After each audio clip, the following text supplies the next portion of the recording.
Hello everyone, welcome back to my YouTube channel. My name is Krishna Arora. आज का हमारा subject है संस्कृत। आज हम संस्कृत में क्लास 8 का मॉडल पेपर नंबर 2 देखेंगे। तो चलिए शुरू करते हैं। तो इसमें सबसे पहले वही हमें सामान्य निर्देश दिए गए रहते हैं। क्या दिए हुए रहते हैं? परीक्षार्थी को सबसे पहले अपने प्रश्न पत्र पर नामांकन अनिवार्य है, यानी जो आपका पेपर है उसके ऊपर आपको रोल नंबर लिखना है। सेकंड, सभी प्रश्नों के हल करने अनिवार्य है। थर्ड, सभी प्रश्नों के उत्तर प्रश्नों के साथ उत्तर देने के लिए दिए गए रिक्त स्थान में ही लिखना है। और फोर्थ है 1 से 8 तक बहुचयनात्मक प्रश्न यानी विकल्प वाले प्रश्न है, उनके आंसर उनके सामने लिखे गए कोष्टक में ही लिखना है। तो अब हम देखते हैं कि हमारा फर्स्ट क्वेश्चन क्या है। हमारा पहला प्रश्न है, उपगम्य पदे प्रयुक्तः उपसर्ग अस्ति। उपगम्य पद में प्रयुक्त उपसर्ग कौन सा है? अब जैसे कि हमने हमारे लास्ट मॉडल पेपर में देखा था, उपसर्ग क्या होता है? वो किसी शब्द के आगे जुड़कर उसका अर्थ परिवर्तित कर देता है। उपगम्य में कौन कौन से ऑप्शन दिए गए हैं? हमें 4 ऑप्शन दिए गए हैं। पहला है उप, दूसरा गम, तीसरा यत और चौथा अप। तो इसका आंसर होगा उप। उपगम्य में कौन सा उपसर्ग है? उप उपसर्ग है। अब हमारा प्रश्न संख्या 2 है, श्रृंगालः रवम कर्तुम आरब्धः रेखांकित पदे प्रयुक्त प्रत्यय अस्ति। अब रेखांकित पद कौन सा है? कर्तुम। अब कर्तुम के अंदर हमें प्रत्यय बताना है। तो जो उपसर्ग होता है वो तो किसी शब्द के आगे लगता है और जो प्रत्यय होता है वो किसी शब्द के पीछे लगता है।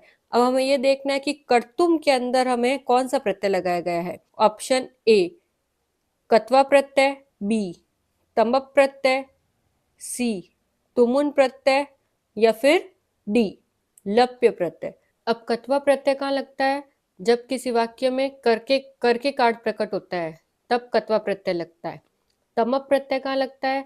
जब हमें किसी दो में किसी एक को उच्च बताना होता है, यानी दो का जब हम कंपैरिजन करते हैं तब तमप प्रत्यय लगता है। और तुमुन प्रत्यय कहाँ लगता है? जब हमें वाक्य में किसी का उद्देश्य बताया जा रहा है तब तुमुन प्रत्यय लगता है। और लप्य प्रत्यय कहाँ लगता है? जब किसी धातु रूप में उपसर्ग जुड़ा हुआ है तब कत्वा के स्थान पर लप्य प्रत्यय लगता है। तो अब यह है श्रृंगालय रवम कर्तुम आरब्ध, यानी सियार ने रोना प्रारंभ किया या रोना प्रारंभ कर रहा है। तो किसी का उद्देश्य बता रहा है कि वह रोना प्रारंभ कर रहा है, वह रो रहा है, उद्देश्य बताया है, तो इसमें लगेगा तुमुन प्रत्यय। अब हमारी प्रश्न संख्या 3 है, विदेही राष्ट्रे तथानुरुक्तम अस्मिन् वाक्य अव्यव पदम अस्ति। विदेही राष्ट्र तदनुरुक्तम, इस वाक्य में अव्यय पद क्या है? अब इसका मीनिंग होता है अपने राष्ट्र से प्रेम करो। अब अव्यय पद क्या होता है? अव्यय क्या होता है? अव्यय यानी जो ऐसा पद जो विभक्ति, वचन और लिंग के अनुसार चेंज नहीं होता है। तो अब इसके अंदर अव्यय पद कौन सा है? हमें कौन कौन से ऑप्शन दिए गए हैं? पहला रक्तिम, दूसरा तथा, तीसरा अनु और चौथा विदेही। तो इसका आंसर हो जाएगा तथा। अब हमारी प्रश्न संख्या 4 है, सर्वाधिकाः रम्याः इमा सन्ति अस्मिन् वाक्ये सर्वनाम पदम अस्ति। यानी सबसे सुंदर ये हैं। इसमें सर्वनाम पद क्या है? कौन सा है? अब सर्वनाम क्या होता है? ऐसे पद या ऐसे शब्द जो संज्ञा के स्थान पर काम आते हैं उन्हें हम सर्वनाम कहते हैं। सबसे सुंदर ये हैं, तो इसमें क्या है? ये जो है वो सर्वनाम पद है। तो इसका आंसर हो जाएगा इमा। ऑप्शन क्या क्या है? क संति, ख सर्वाधिका, ग रम्या या फिर घ इमा। तो इसका आंसर हो जाएगा घ इमा। अब हमारा 5वां क्वेश्चन है, लुब्धस्य नश्यति। इसका अर्थ होता है लोभ करने वाला नाश करता है या लालच करने वाला नाश करता है। अब लालच करने वाला क्या नाश करता है? ऑप्शन ए मैत्री, फ्रेंडशिप, दोस्त, ऑप्शन बी धर्म, ऑप्शन सी यश या ऑप्शन डी कुलम। तो इसका आंसर हो जाएगा ग यशः। लुब्धस्य नश्यति यशः, लालच करने वाला अपने यश का नाश करता है। अब हमारी प्रश्न संख्या 6 है, शालिनी पितृगृहम आगच्छति। अब जो शालिनी है वो पिता के घर कब आई? ऑप्शन ए ग्रीष्म अवकाशे, ऑप्शन बी शीतावकाशे, ऑप्शन सी दीपावलियाम या ऑप्शन डी भ्रमण काले। इसका आंसर हो जाएगा क ग्रीष्म अवकाशे, यानी गर्मियों की छुट्टियों में शालिनी अपने पिता के घर गर्मियों की छुट्टियों में आई। अब हमारा प्रश्न संख्या 7 है, डॉक्टर कृष्णचंद्र त्रिपाठी महोदय ने रचित काव्यम अस्ति। डॉक्टर कृष्णचंद्र त्रिपाठी का रचित काव्य है? क सदैव पूर्तो निधिः चरम, ख नीति नवनीतम, ग सुभाषितानि या फिर घ शीतौ राजते भारत स्वर्ण भूमि। अब कृष्णचंद्र त्रिपाठी का रचित काव्य कौन सा है? शीतौ राजते भारत स्वर्ण भूमि। तो इसका आंसर हो जाएगा घ शीतौ राजते भारत स्वर्ण भूमि। अब हमारी प्रश्न संख्या 8 है, डिजिटल इंडिया इत्यस्य चर्चा खाली जगह भवति। डिजिटल इंडिया, इसकी चर्चा खाली जगह होती है। भारत देश में, संपूर्ण विश्व में, फ्रांस देश में या फिर घ मरु प्रदेश में। तो भारत डिजिटल इंडिया, इसकी चर्चा कहाँ होती है? तो इसका आंसर हो जाएगा ख संपूर्ण विश्व, यानी संपूर्ण विश्व में। अब हमारी प्रश्न संख्या 9 है, विशेषणम विशेष्य मेलनम कुरुत, यानी विशेषण शब्दों का विशेष शब्दों से मेल करो। एक तरफ विशेषण शब्द दिए गए होंगे और एक तरफ विशेष्य, हमें उन दोनों का मेल करना है। जैसे कि हमने हमारे लास्ट मॉडल पेपर में मैं देखा था कि विशेषण शब्द किसे कहते हैं? विशेषण शब्द जो किसी शब्द की विशेषता बताते हैं, उन्हें हम विशेषण शब्द कहते हैं। और विशेष शब्द किसे कहते हैं? जिसकी विशेषता बताई जा रही है, उसे हम विशेष शब्द कहते हैं। अब हमें नीचे कुछ शब्द दिए गए हैं, उनका हमें विशेषण से विशेष्य मेल करना है। पहला विशेषण शब्द है महितम, दूसरा निखिलाम, और विशेष्य है पुत्रस्य, और दूसरा शब्दः, और तीसरा विशेषण शब्द है एकस्य, और चौथा है सुंदर, और तीसरा विशेष्य शब्द है कथाम और गुहाम। अब हमें इनका मेल करना है, तो इसका आंसर हो जाएगा, पहला है महितम, महितम का मिलान करेंगे हम गुहाम से। नेक्स्ट है निखिलाम, निखिलाम का मिलान करेंगे हम कथाम से। थर्ड है एकस्य, एकस्य का मिलान करेंगे हम पुत्रस्य से, तो एकस्य पुत्रस्य। और चौथा है सुंदर, सुंदर का मिलान करेंगे हम शब्दः से, तो सुंदरः शब्दः। अब हमारी प्रश्न संख्या 10 है, अधोलिखितानां पदानां संधिम या संधि विच्छेदम कुरुत, यानी नीचे लिखे गए पदों का अगर संधि विच्छेद दिया गया है तो उसकी संधि बना के लिखो, और अगर संधि बना के लिखी गई है तो उसका संधि विच्छेद करो। तो अभी सबसे पहले है, हमें संधि विच्छेद दिया गया है। क्या दिया गया है? प्रवर्तः अपि। अब इसका हमें संधि बना के लिखनी है। और दूसरा है सहसेवः, ये हमें शब्द दिया गया है, हमें इसका संधि विच्छेद करना है। तो हम देखते हैं कि प्रवर्तः प्लस अपि क्या होता है? प्रवर्तः प्लस अपि होता है प्रवर्तो अपि। यह विसर्ग संधि है। जब विसर्ग प्लस अ होता है तब उसका ओ साउंड बन जाता है, तो प्रवर्तोः अपि।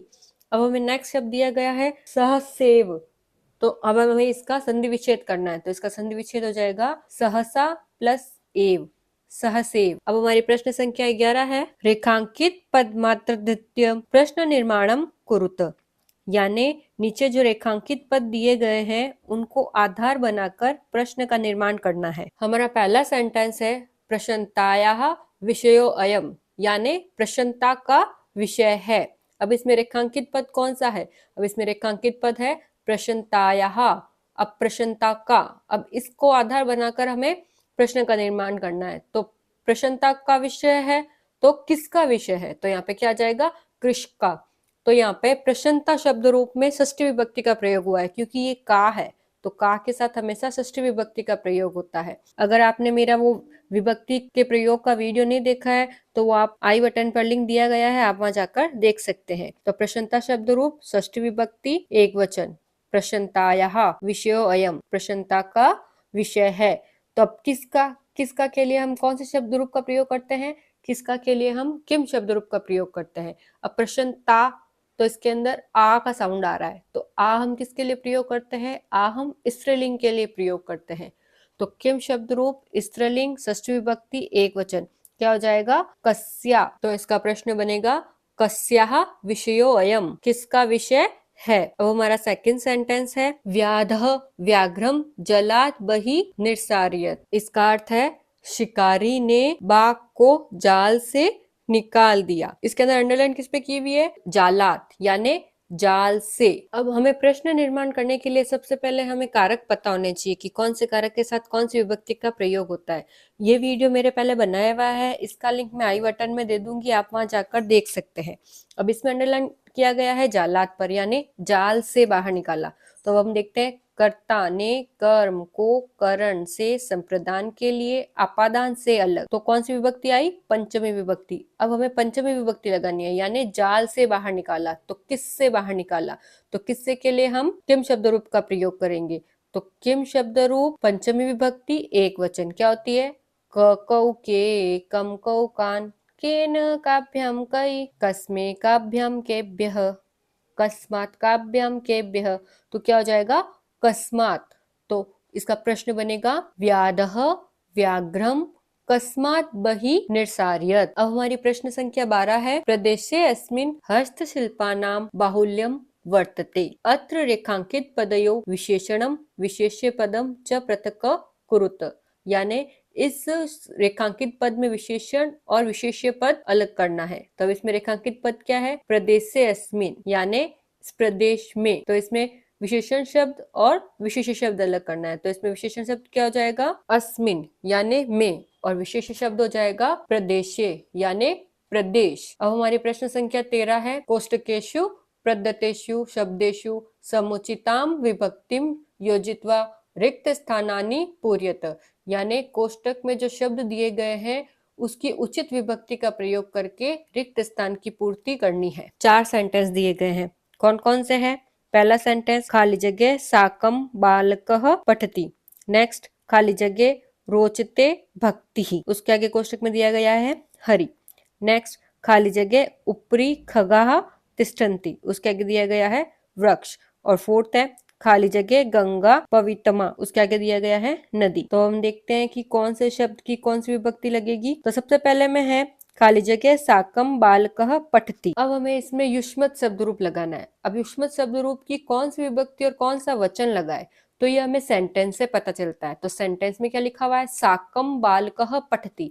साकम यानी साथ में, बालकः पठति यानी बालक पढ़ता है, तो साथ में बालक पढ़ता है। अब हमें ये पता है जो युष्मत शब्द रूप होता है वह तुम के लिए प्रयोग किया जाता है। यह एक सर्वनाम शब्द रूप है, तो किसके लिए प्रयोग किया जाएगा? तुम के लिए। युष्मत शब्द रूप का भी वीडियो बनाया गया है, आप वो भी मेरे चैनल पर जाकर देख सकते हैं। अब युष्मत शब्द रूप साकम यानी साथ में। अब साथ के लिए हमें कौन सी विभक्ति का प्रयोग करते हैं? कर्ता ने कर्म को करण से, तृतीय विभक्ति। कौन सी विभक्ति का प्रयोग करते हैं हम? तृतीय विभक्ति। तो युष्मत शब्द रूप तृतीय विभक्ति एक वचन लगेगा। तो अब युष्मत शब्द रूप तृतीय विभक्ति एक वचन क्या होगा? त्वम युवाम यूयम, त्वाम युवाम युष्मान, त्वया युवाभ्याम युष्माभि। तो यहाँ पे क्या आंसर आ जाएगा इसका? त्वया।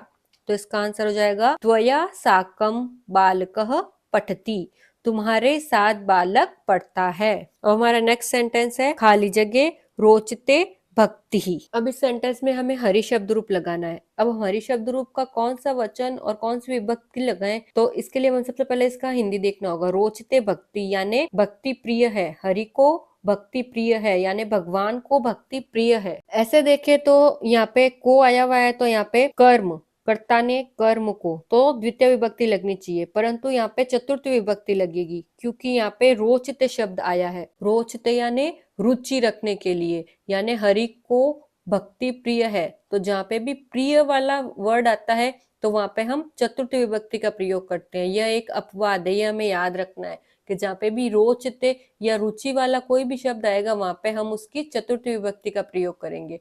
तो हरि शब्द रूप चतुर्थ विभक्ति एक वचन क्या होता है? हरये। तो इसका आंसर हो जाएगा हरये रोचते भक्ति, हरि को भक्ति पसंद है या हरि को भक्ति अच्छी लगती है। अब हमारा थर्ड सेंटेंस है, खाली जगह ऊपरी खगा तिष्ठन्ति, यानी ऊपर खगा यानी पक्षी, तिष्ठन्ति यानी बैठते हैं। अब ऊपर पक्षी बैठते हैं। अब यहाँ पे हमें खाली जगह में लिखा गया है वृक्ष, यानी वृक्ष के ऊपर पक्षी बैठते हैं। वृक्ष का शब्द रूप लगाना है। अब यानी पेड़ के ऊपर बैठते हैं। अब यहाँ पे क्या शब्द आया है? के, तो के लिए हम षष्ठी विभक्ति का प्रयोग करते हैं। तो वृक्ष शब्द रूप की षष्ठी विभक्ति क्या होगी?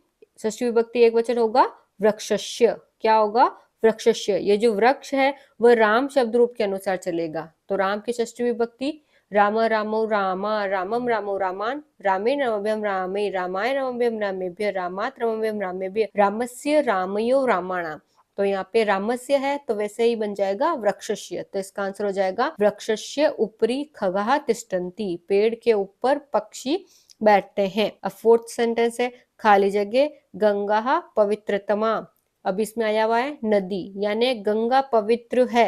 अब गंगा पवित्र नदी है तो अब यहाँ पे नदी शब्द रूप लगाना है। जैसे कि नदी शब्द रूप है तो यह इकारांत शब्द रूप है, तो नदियों में गंगा पवित्र है। तो नदियों में, तो यहाँ पे में आया है तो अधिकरण आएगा, तो सप्तमी विभक्ति बहुवचन, तो नदी शब्द रूप सप्तमी विभक्ति बहुवचन हो जाएगा नदीषु। तो इसका आंसर हो जाएगा नदीषु गंगा पवित्रतमा, नदियों में गंगा पवित्र है। अब हमारी प्रश्न संख्या 14 है मंजुषातः क्रियापदानि चित्वा रिक्त स्थानानि पूर्यत, यानी नीचे दिए गए क्रियापदों को उचित रिक्त स्थान में भरो। अब कौन कौन से क्रियापद दिए गए हैं? राजते, इच्छामः, दृश्यते, अभवन और अपतत। अब हमारा पहला सेंटेंस है अन्य अपि पशव भयभीता, आगे खाली जगह दी गई है। अब हमें इसमें खाली जगह बढ़नी है, यानी जो पशु है वो एक दूसरे से भयभीत हो गए, तो यहाँ पे आ जाएगा अभवन। क्या आ जाएगा?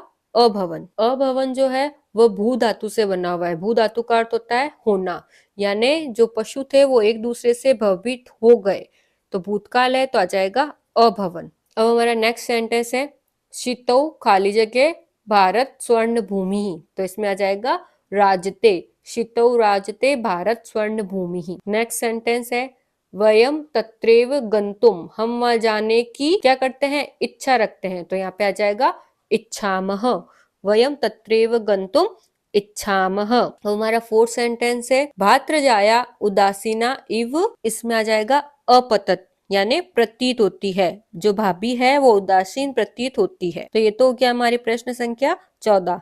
अब हमारी प्रश्न संख्या 15 है मंजुषातः उचितानि संज्ञा पदानि चित्वा रिक्त स्थानानि पूर्यत, यानी नीचे दिए गए संज्ञा पदों का प्रयोग करते हुए रिक्त स्थान को पूरा करो। अब कौन कौन से संज्ञा पद है? वृक्षाणाम, मालायाः, गुहा और नार्यः।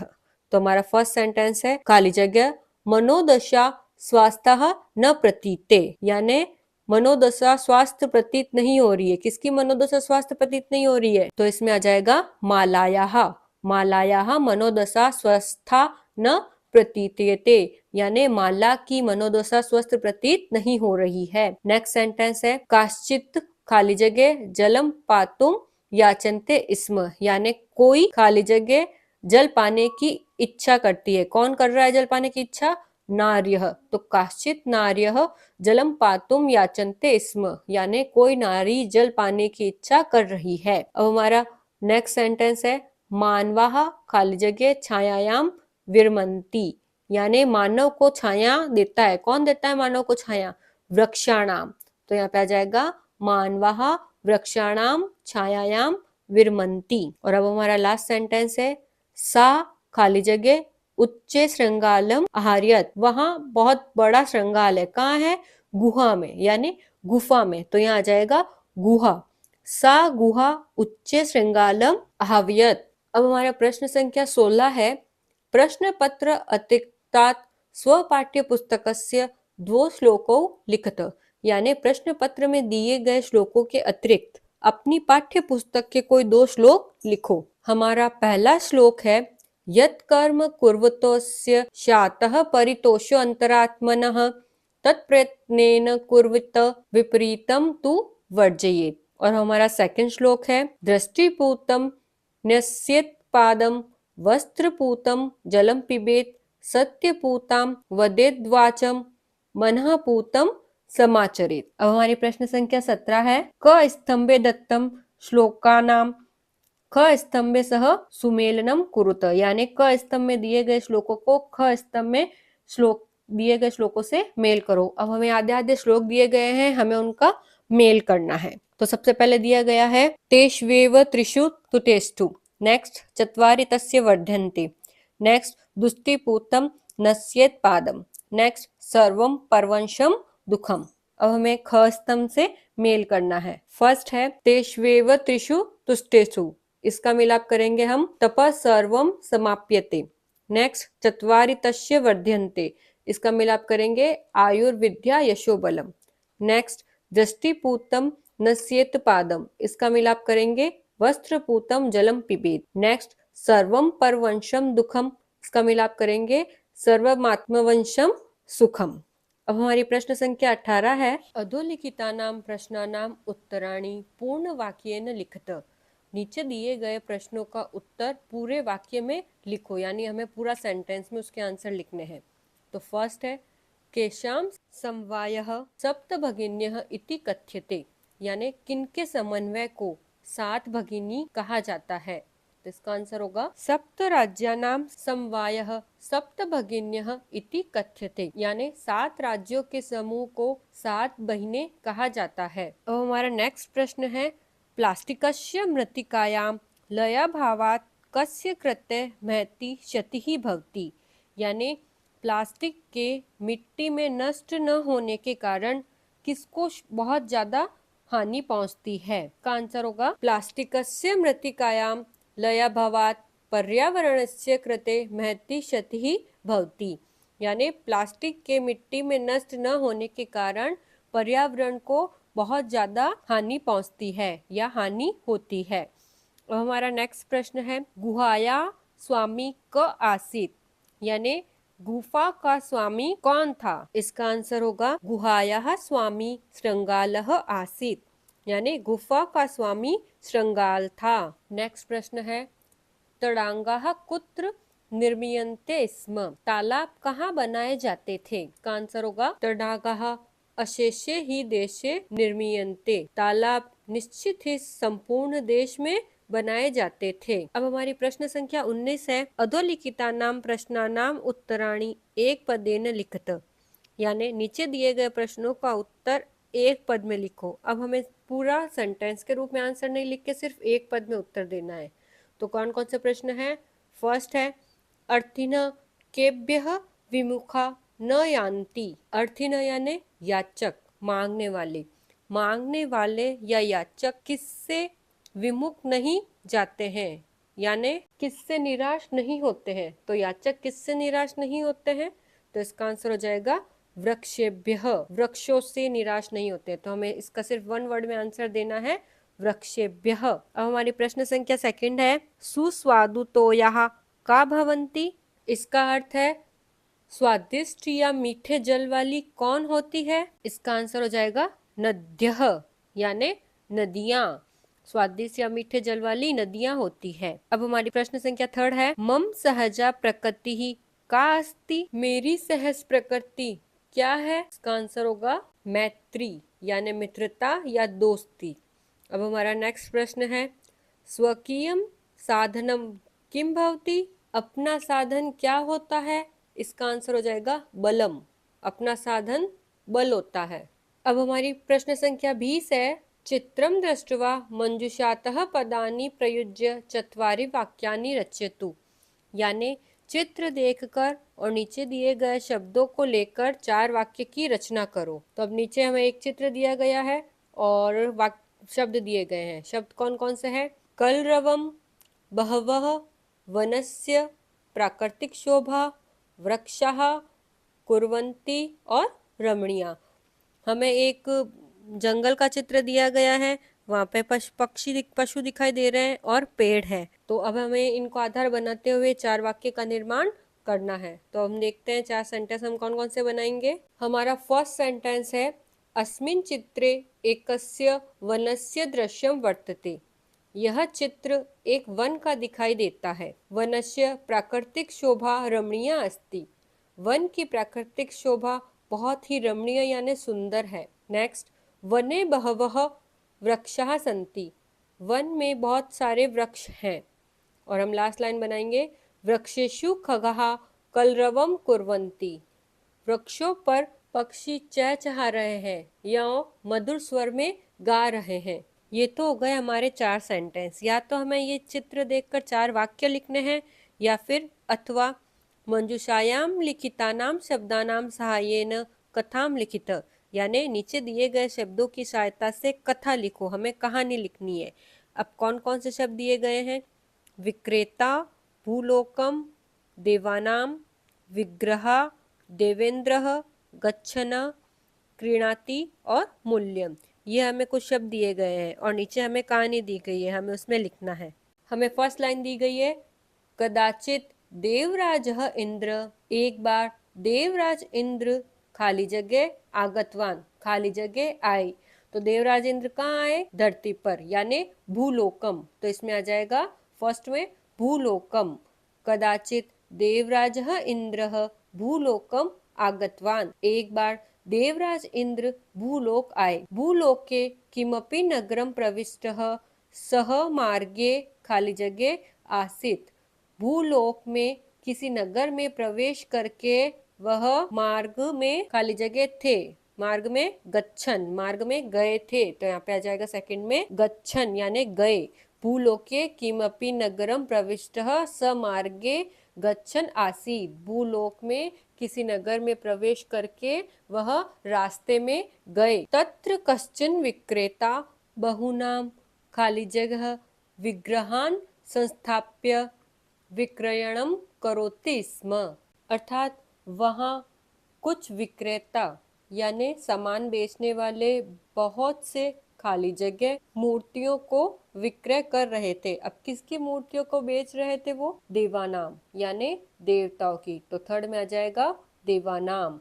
तो तत्र कश्चिन विक्रेता बहुनाम देवानाम विग्रहान संस्थाप्य विक्रयणम करोति स्म। वहाँ कुछ विक्रेता बहुत सी देवताओं की मूर्तियों का विक्रय कर रहे थे। देवेंद्र कुतूहलेन समीपम गत्वा दृष्टान। कुतूहलेन यानी जिज्ञासा पूर्वक। देवेंद्र ने जिज्ञासा पूर्वक पास जाकर देखा। तत्र विष्णु शिवः लक्ष्मी सरस्वती गणेशः इत्यादिनां देवानां खाली जगह आसन। वहाँ विष्णु शिव लक्ष्मी सरस्वती गणेश आदि देवताओं की खाली जगह थी। तो यहाँ पे क्या आ जाएगा? विग्रह यानी मूर्तियां। वहाँ विष्णु शिव लक्ष्मी सरस्वती गणेश आदि देवताओं की मूर्तियां थी। देवेंद्रस्य विग्रह अपि तत्र आसीत्। देवेंद्र यानी देवताओं के देवता इंद्र की मूर्ति भी वहाँ थी। खाली जगह एकैकस्यापि विग्रहस्य मूल्यं पृष्ट्वा ज्ञातवान, यानी एक एक मूर्ति का मूल्य पूछ पूछ कर ज्ञात किया। तो किसने एक एक मूर्ति का मूल्य पूछ पूछ कर ज्ञात किया? देवेंद्र ने। तो यहाँ पे फिफ्थ में आ जाएगा देवेंद्र एकैकस्यापि विग्रहस्य मूल्यं पृष्ट्वा ज्ञातवान। देवेंद्र ने एक एक मूर्ति का मूल्य पूछ पूछ कर ज्ञात किया। अन्ते च कुतूहलेन तत्र स्थितस्य देवेंद्र विग्रहस्य खाली जगह पृष्ठवान। अंत में वह जिज्ञासा पूर्वक वहां रखी हुई देवेंद्र यानी स्वयं की मूर्ति का मूल्य पूछा। तो यहाँ पे क्या आ जाएगा? देवेंद्र से मूल्यम पृष्ठवान। तो सिक्स में आ जाएगा मूल्यम, यानी अंत में उसने जिज्ञासा पूर्वक वहां स्थित देवेंद्र की मूर्ति का मूल्य पूछा। सह खाली जगह उक्तवान, उसने बताया। तो किसने बताया? विक्रेता ने। तो 7 नंबर पे आ जाएगा विक्रेता। सह विक्रेता उक्तवान, उस विक्रेता ने कहा, यह कोपि कमपि विग्रह खाली जगह चेत तस्मे एषः देवेंद्र विग्रह निःशुल्कम दीयते इति। तो हमें लास्ट में बचा है क्रीणाति। यहाँ पे लिख देंगे हम क्रीणाति, यानी फिर उस दुकानदार ने क्या कहा कि अगर तुम कोई भी दूसरी मूर्ति खरीदोगे तो यह हम देवेंद्र की मूर्ति निःशुल्क ही दे देंगे। तदा तो देवेंद्रस्य स्थिति सोचनीय एव आसीत। तब तो देवेंद्र की स्थिति सोच वाली हो गई थी, यानी वह सोचने लग गए थे। तो अब हमें ये कहानी है जो इन शब्दों को लिखकर वापस नीचे लिखनी है। तो अब हम वापस देख लेते हैं हमारे कौन कौन से शब्द आएंगे। फर्स्ट में आएगा भूलोकम, सेकंड में गच्छन, थर्ड में देवानाम, फोर्थ में विग्रह, फिफ्थ में देवेंद्र, सिक्स में मूल्यम, सेवेंथ में विक्रेता और एट में क्रीणाति। अब हमारी प्रश्न संख्या 21 है, अधोलिखितानां वाक्यानां घटनानुसारेण क्रमायोजनम कुरुत, यानी नीचे दिए गए वाक्यों को घटना के अनुसार उस लाइन में लिखो। यानी हमें कोई घटना का सेंटेंस दिए गए हैं, वो ऊपर नीचे दिए गए हैं, हमें उसे लाइन से लिखना है। तो हमें क्या क्या दिए गए हैं? क गुहायाः स्वामी दधिपुच्छ नाम श्रृंगाल समागच्छत।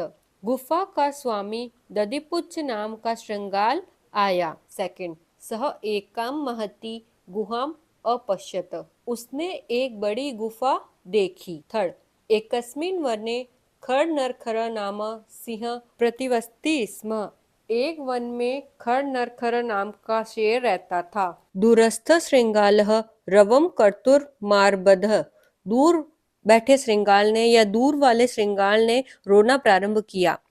फिफ्थ, सह इतस्तः परिभ्रमण सुधार्तः जात, वह यहाँ से परिभ्रमण के लिए जा रहा था। नेक्स्ट, सिंह श्रृंगालस्य आह्वानं करोत, शेर ने श्रृंगाल का आह्वान किया।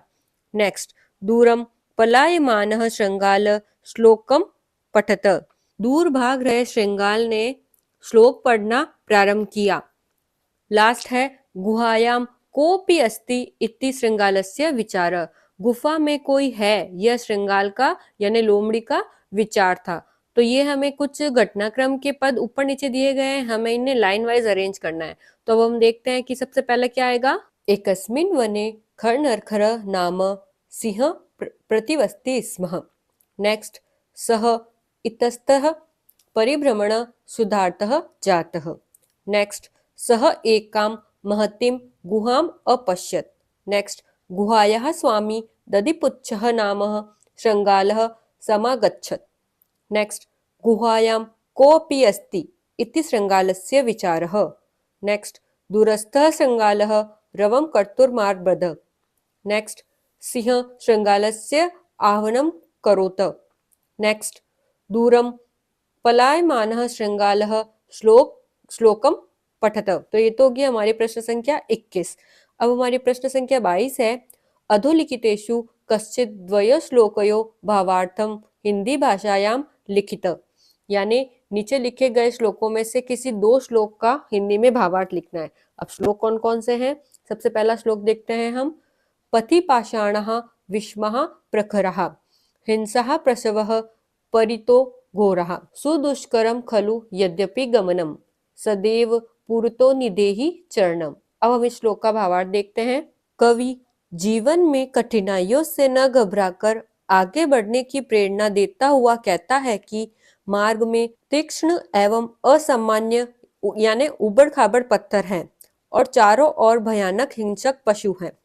यद्यपि मार्ग में चलना निश्चय ही अत्यंत कठिन है, फिर भी हमेशा आगे ही पैर रखो, अर्थात जीवन में निरंतर आगे बढ़ते रहो। अब हमारा नेक्स्ट श्लोक है। विज्ञान धनाहम ज्ञान धना, साहित्य कला संगीत परा, अध्यात्म सुधा तटिनी स्नाने परिपूता भारत जना अहम। इस श्लोक का भावार्थ है।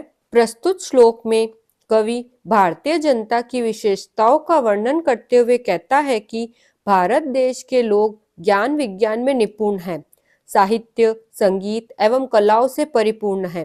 भारतीय जनता यहाँ की आध्यात्म रूपी अमृतमय गंगा यमुना आदि नदियों में स्नान करने से पवित्र है।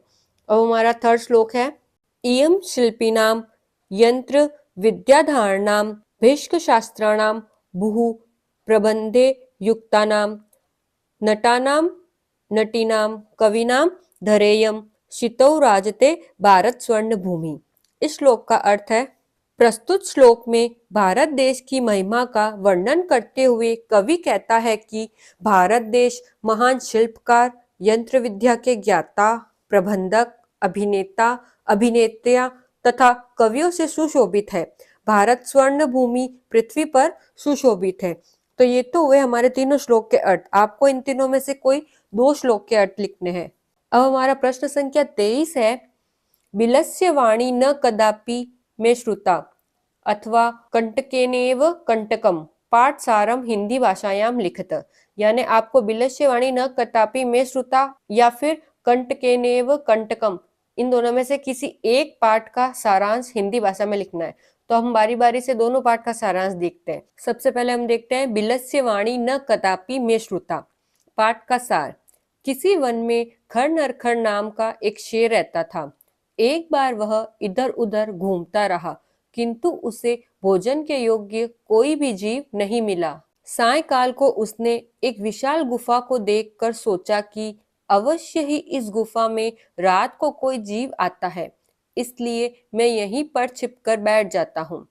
इसी बीच उस गुफा का स्वामी दधिपुच्छ नामक गीदड़ जब वहां आया तो उसने गुफा के अंदर जाते हुए शेर के पैरों के चिन्ह देखे जो बाहर नहीं आ रहे थे।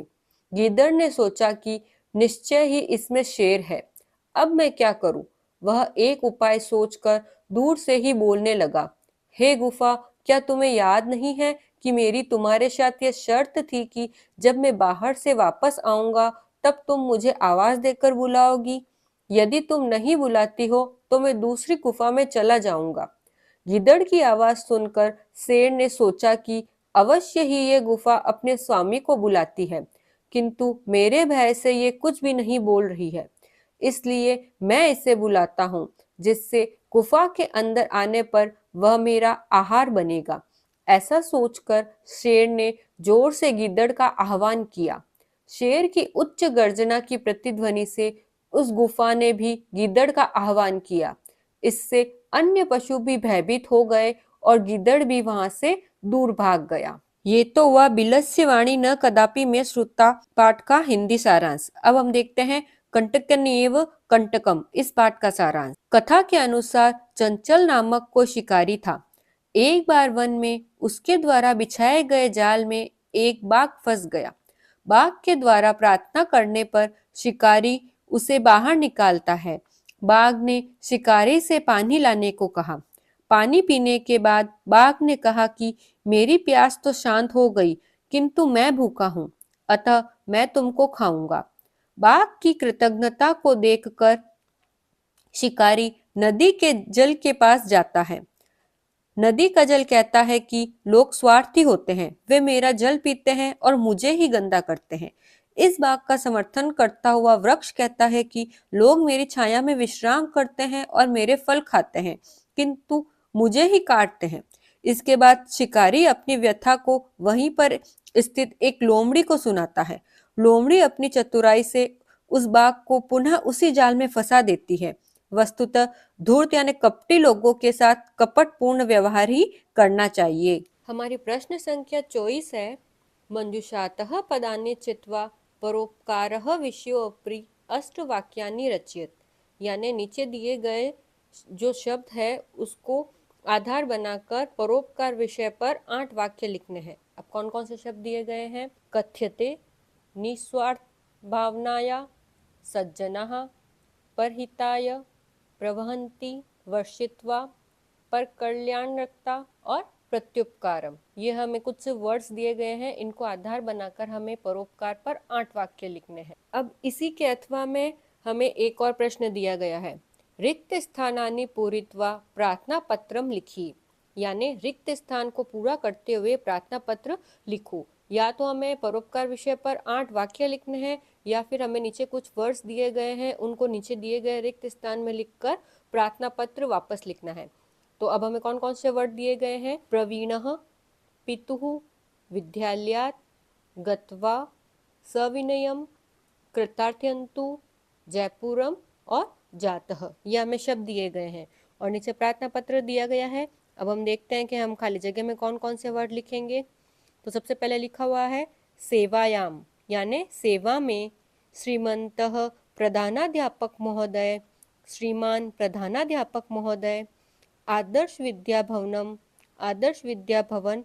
अब यहाँ पे हमें खाली जगह दिया गया है तो यहाँ पे हम स्थान का नाम लिखेंगे। ये जो आदर्श विद्या भवन है वो कहाँ है? तो यहाँ पे आ जाएगा जयपुरम, जयपुर। अब उसके बाद लिखा गया है विषय, स्थानांतरण प्रमाण पत्रम प्राप्त्यर्थम, यानी स्थानांतरण प्रमाण पत्र प्राप्त करने हेतु। महोदय, महोदय।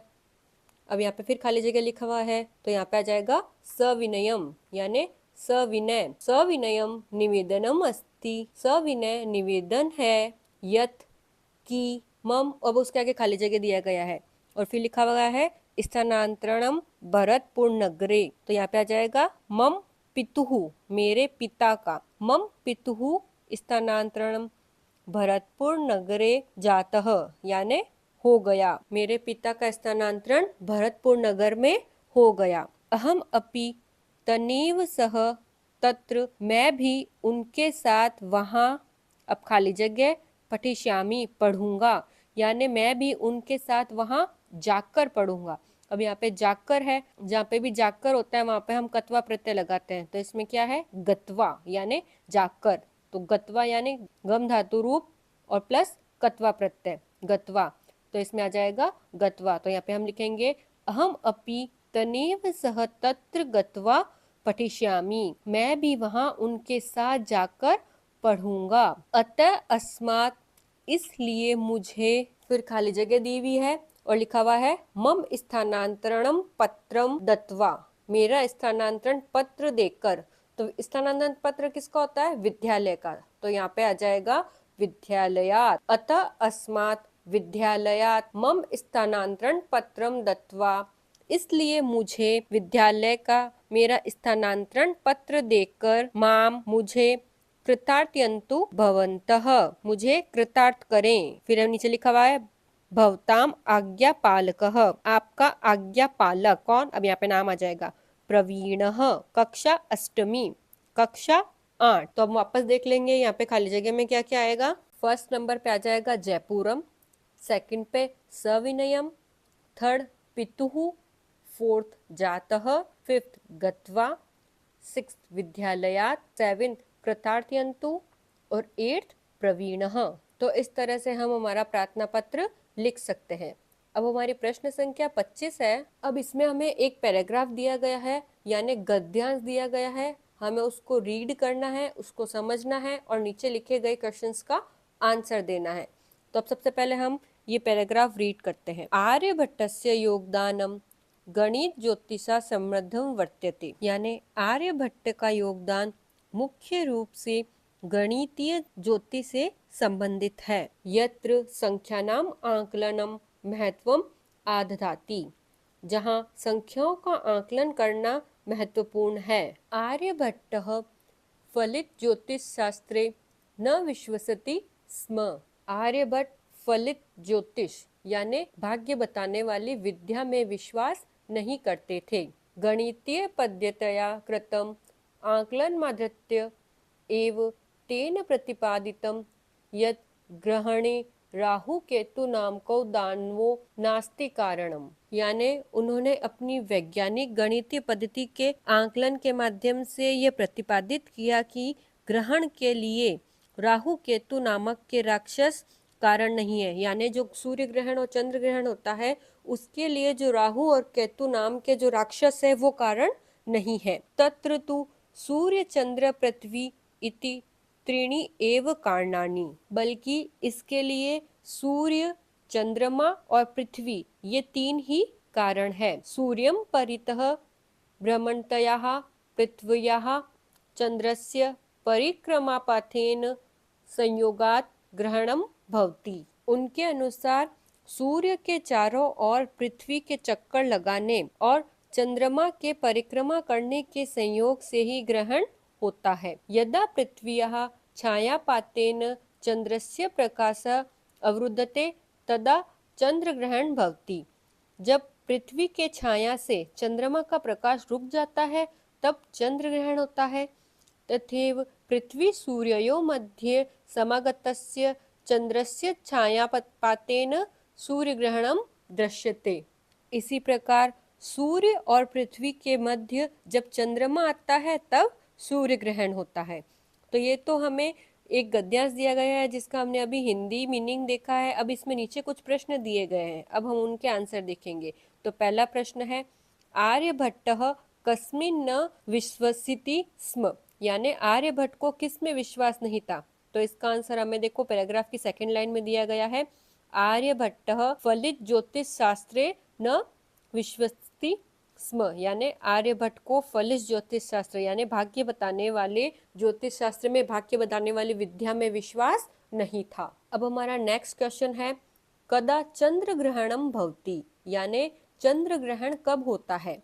तो इसका आंसर देखो पैराग्राफ के नीचे से सेकंड लाइन में दिया गया है, यदा पृथ्व्याः छायापातेन चंद्रस्य प्रकाशः अवरुद्धते तदा चंद्रग्रहणम भवति, जब पृथ्वी की छाया से चंद्रमा का प्रकाश अवरुद्ध होता है तब चंद्र ग्रहण होता है।